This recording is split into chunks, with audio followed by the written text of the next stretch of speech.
Hello and welcome to another video. Now, isn't this a work of art? In my last video we talked about this little guy. It's a low voltage disconnect, and basically all it does is cut power to a load if it reaches a certain voltage.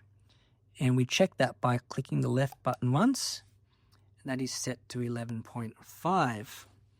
So, and this 12.7 is the current battery voltage.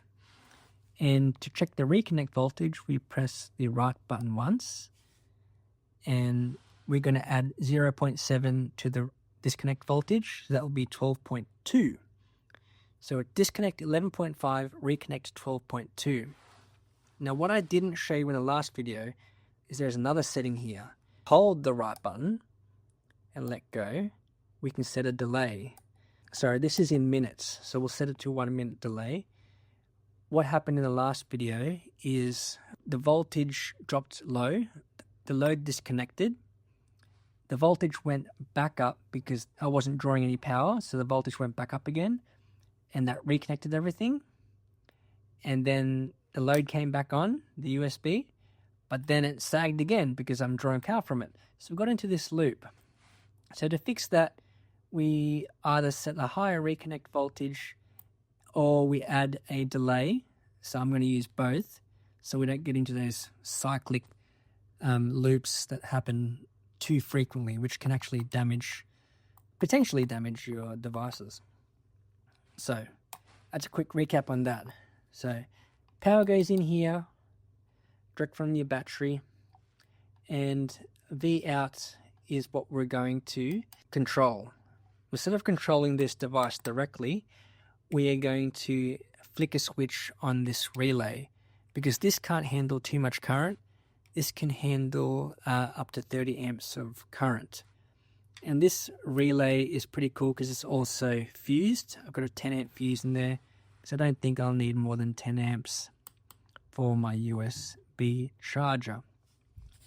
Now, V out positive line is all we need because we're only going to cut the circuit on the positive line, and that goes to pin 86 of the relay. So V out positive, pin 86 of the relay. Pin 30, which is this front one here, that one goes direct to your battery positive. So if we trace this wire, we're just going into this WAGO connector, which is basically a terminal block. Very easy to use. You just flick it up, put your stripped wire in and flick it down. It's really simple. Don't need to solder, don't need to do anything like that. So the pin 30 goes to battery positive. We just trace it. It goes all the way here, up into the battery. And pin 85 straight to battery negative. So same deal, we're going to the WAGO connector for the negative line and up there.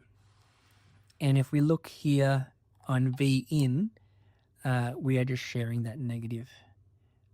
As you can see, we got a piggyback connector here for the negative line. And the most important part here on the relay is pin 30, which is the battery positive, which I just showed you. And the pin right at the back is pin 87, and that's what our load goes to.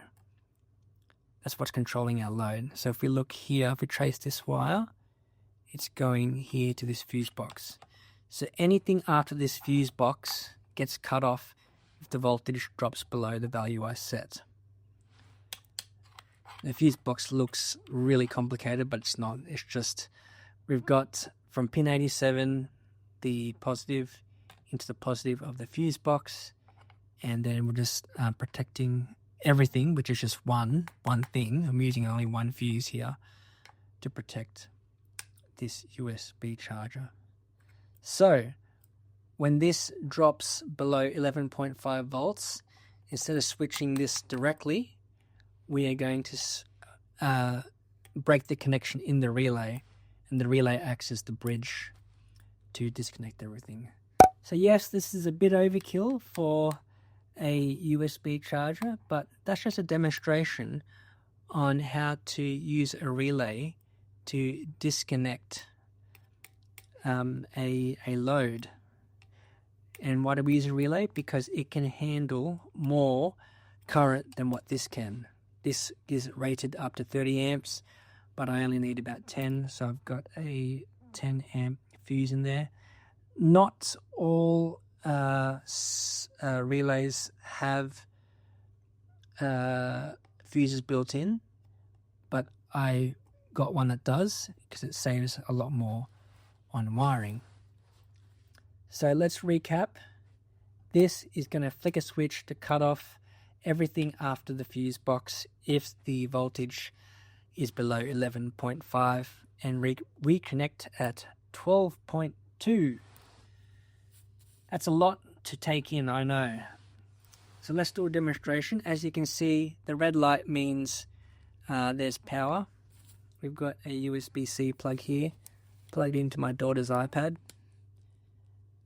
And as you can see, we are charging, 88% charge, and the voltage has dropped down by 0.1 of a volt. So as this battery charges on the iPad, the battery here will drop lower.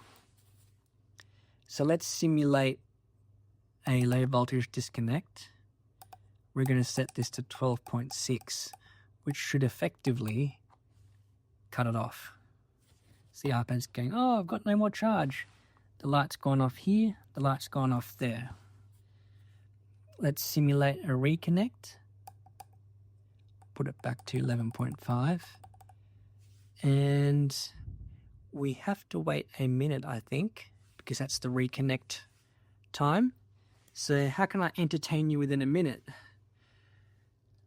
I can say the alphabet, A, B, C, D, E, F, G, H, I, J, K, L, M, N, O, P. No, we won't do that. Yeah, oh, that minute's gone very quick. There we are, we're back to charging. So this is a piece of MDF, just the right size for all these components, and I made an Anderson connection because it's easy to, or I guess it's a poor man's battery disconnect, but I didn't want to have any alligator clips and stuff like that. This looks a bit messy. So yeah, this is my, well, this could possibly be the world's most complicated USB charger, but it is a very good demonstration device in setting up a low voltage disconnect.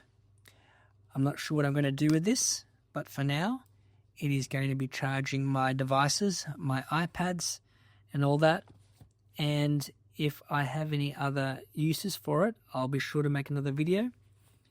If you have any questions, please leave them in the comments.